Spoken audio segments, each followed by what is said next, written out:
And now Goa's got IFFI. So besides being a location for films, it's got this huge platform. And I'm also a life member of the International Center here in Goa. And it is my request also to the government here to keep doing cultural shows through them also. Why only have one festival in a year? Keep doing little things. Have retrospects of older films, newer films. Bring new talent in. Spread it. India is a huge country. Every state must have its own industry, and go global. I mean, don't think local. Think global. Today, everything is global. That's the only way mankind will come closer. Also. No, my father was the chief of censor Yeah. long back Yeah. under Mrs. Shushma Swaraj, and he got a chance to visit every censor office all over India. He even went to places where it was not possible. They had to take the army. I think it was northeast at the time. And he showed me some pictures. I mean, it was the state, the situation. Nobody had visited for 40, 50 years. Mm. So I'm glad now that the government is taking this initiative, because there is such a vastness in our culture, in our tradition. He met people in Sikkim who wanted to be actors, Mm. but they didn't know how to come to Bombay or Mumbai. It's just by road or by car, but come and do what? So Exactly. hopefully, even through these platforms and awareness, you can have people coming and showcasing their work, which I'm seeing that's happening. That's the best thing you can do. Create platforms so people from all over India, not only world, from all over India who want to just make a movie can come and show what they've done, even with 5 minutes, 10 minutes, whatever. So you can see the talent that is sort of bursting in this country.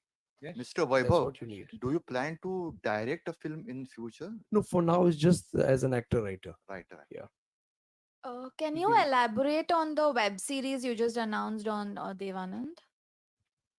It's a celebration because, as I put it, enough has been said about the man. I look for the Dev in the man, not the man in the Dev. So I'm not going to talk about his trivialities. He was born, he lived, he loved, he got married, he had children, he had a brilliant career, and he went on. But he left behind an aura, a vibration, a legend, because I feel legends don't die. I'm talking about that legend called Devanand. So I say, look for the Dev in the man, and I celebrate 60 or 70 years of his career. I'm going to invite everybody that has got anything to do with him, work wise, or who have been influenced by him. I'll have conversations with them, get their stories. I'll get the newer generation to give me new songs about him, new lyrics about him, and I will bring it all together and say, let us celebrate because it's about time we started talking about love and not hate anymore. Let's talk about romance, not even love. Romance is something they've lived for. He said, what is romance? He says, you can romance with a novel or you can romance with the tree or the plants and the trees. You don't only have to romance with each other. So to me, romance means flirting with the whole of existence. This was Mr. Devanand. Prem Coming Pujari. coming to the restored project, I just wanted to know, like here in IFFI, we have a special section of the restored classics that is being shown, and it is quite popular also.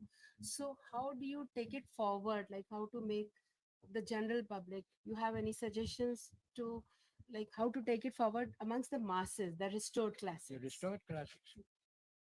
Suggestion. I don't know. You'll have to have a policy to follow because you've got the OTT platforms now and you can push anything anywhere.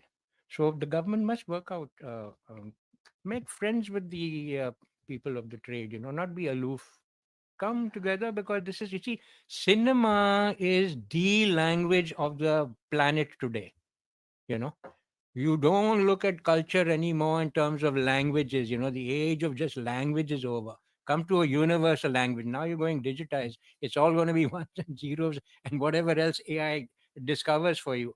So come to a universal language where it will bring human beings together. You have to think from university to universe now.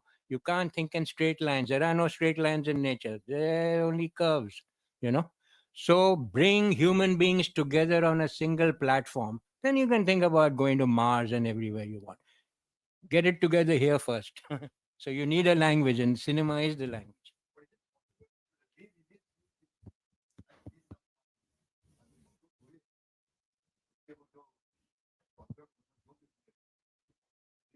जब क्यों नहीं करेंगे, ये कर सकते हैं. NFDC is very capable of it. It's a very strong body.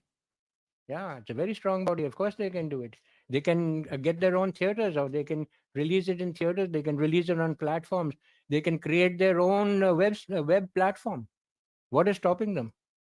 They've got Doordarshan. They can develop a whole web. No, they should have a web platform also where they can bring in all these things. Yeah, No, that's we tied up for 100 years of Devanand. They tied up with PVR. We tied up with the Inox. of 55 cinemas or something like that. Yeah. they did that. So it's of course, but you have to have those slots. You arrange, and it also the thing is you have to create an awareness of the classics, because unfortunately the time has changed and not every classic is appealing to everyone. Mm. That's the yeah. So cinema does it's not universal. It's subjective. So certain people who've left their mark will be timeless. So accordingly, how you release, because ultimately it's also a commercial business for other people. So who will release it will say हमारा पैसा तो बर्बाद ना हो sir, हमको मालूम है आप अच्छे हो घर पे बैठो, लेकिन हमारा पैसा बर्बाद ना हो. So you have to have it collective. Yeah. Hi, sir. We are speaking about restoration of Indian classics. So my question is, before we had these black and white movies which were existing. So according to you, showing that to the current generation is obviously good. But what about recreating that back in this generation and putting in place? Would that Recreating be what? recreating the black and white culture or the black and white movies or cinemas which were done before? There's no reason for that. It's already done. I mean, every generation, if you're telling somebody, look, I'm giving you a camera on your mobile phone, he can't create black and white. So he's going to do what he feels best, he or she. And then if you want to convert to black and white, uh, it's possible.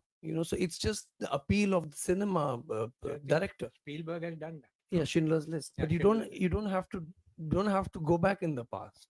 Admire the past and learn from it. Bas. Okay. Yeah. So the question was, I was waiting for quite a while. Right at very good day to one and all. One of the question which I had in mind, right from the first of the premiere, as the opening footage was shown at the time of inauguration, uh, that was, how did you? I mean, I would want you to emphasize upon the huge financial risk and the timeless effort which you had taken up to complete one project at a time, because as you said correctly, this was a process and this was a difficult process people did not attempt before. No. The thing is, privately, a lot of people have already digitalized and restored their movies. And I was in talks with somebody else before I met NFDC. So it is a painstaking process. It is a monetary process, and only people who preserve it because of passion, who it is part of their property, is part of their heritage. So they will go for this because it's a painstaking process.